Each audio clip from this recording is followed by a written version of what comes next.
Опа, какво става, хора? Значи, тук-що преди 30 на минути спечелихме с баща ми ето това.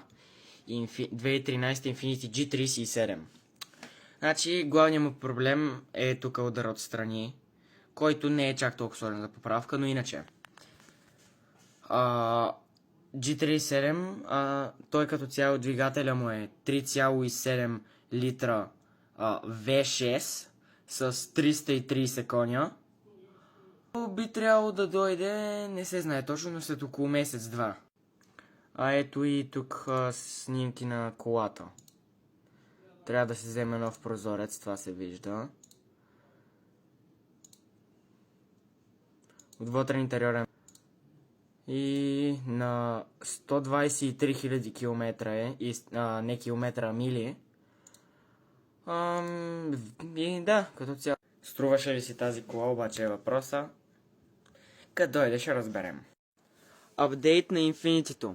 Значи, вчера е натоварено и би трябвало след седмица да тръгне за България. Както казах в предишното видео, то е 3,7 литра V6, 330 коня. За 3300 лева съм го взел, което си е сравнително добре за такава кола. Но поправката няма да излезе много ефтина, тъй като двете врати са смачкани и калника, както трябва да се намери и нов прозорец. И би трябвало да пристигне след около месец-два, така че ще видим какво ще стане. Infiniti-то официално има врати и калник. Тъй като, както виждате, ето тук калника огънат вратите и гумата е спукана, но гумата, като са товарили колата, не е била спукана. Само се е напомпали и не е изпаднала, както и са тествали дали върви и се движи. Така ето го калника донор, задна врата и предна.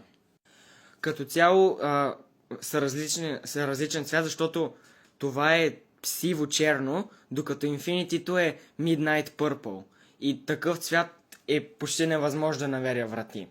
Цената обаче, както виждате, беше доста солена. $350 за предна врата, 300 за задна, 300 за калник и 400 за доставка до мястото. Тоест това са 900 и $1300 общо. И не излезе много ефтино.